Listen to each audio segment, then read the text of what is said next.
Hi there, everyone. This week, this Shabbat, we're going to read a lot about Korbanot, about sacrifices. I want to talk about one sacrifice, and that is the Korban Chatat, a sacrifice that we bring to God after we've committed a sin. There are three kinds of sins that one can commit. You can either make an error completely by accident. It was beyond your control. No matter what you had done, you could never have prepared for that situation. It was circumstances that are beyond our control.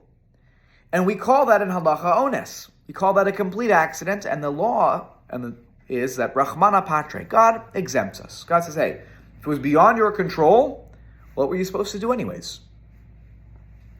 There's no korban that's required in a situation where it's completely beyond our control what happened. Another category is called mazid, when a sin is done purposefully, willfully, knowingly, that what I'm doing is wrong, and I don't care, I'm just going to do it anyways. A korban does not help in that situation. You can't bring a korban chatat. It achieves you no atonement. The third way that a person can sin is called shogeg. Shogeg is when a person commits a sin, and it's either due to the lack of awareness of the situation. I didn't realize I'm not allowed to do that. I didn't realize I'm not allowed to do this on Shabbat. I'm not allowed to do this within the realm of how I observe the laws of Yom Tov, for example.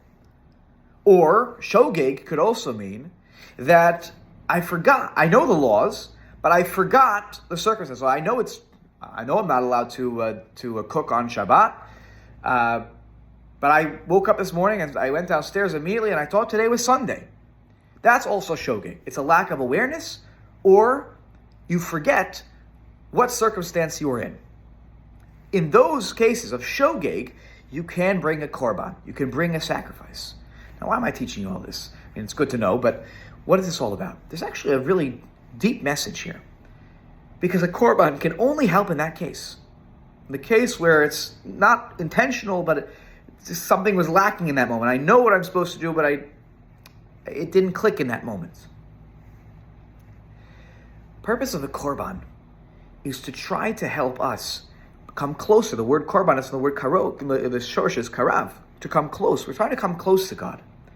What a person does when they sin b'shogeg, when there's some lack of awareness or understanding, it means that there's more work to be done to close the gap from where we are to that ultimate closeness we have with God through observing His laws of the Torah. When we bring a korban, it has all sorts of details. It's almost like we're going through the motions of working through paying attention to the smallest details, having the right intention when I bring the korbanot. Because it exercises that muscle to ensure that I'm going to be aware today is Shabbat. I'm going to be aware that, these laws are relevant right now. I'm going to make sure that I study new things so that I become more aware of the laws. And therefore, prevent myself from making mistakes.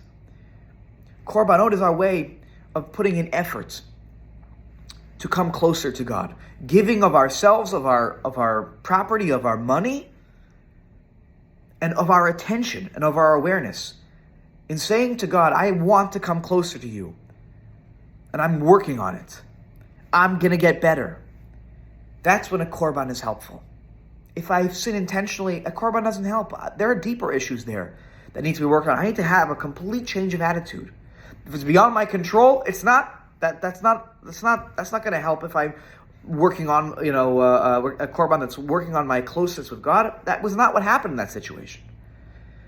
That's why only when it's shogeg, when we lack the awareness, or we lack some understanding, our bracha should be that we always try to work on this, to work on our Torah knowledge, but also our awareness, right, of the circumstances there, being thoughtful about all of our actions. And in doing so, hopefully, we do feel a sense of coming closer to God, and hopefully also coming closer to other people when our acts are thoughtful, they're intentional, and with hopefully good intentions.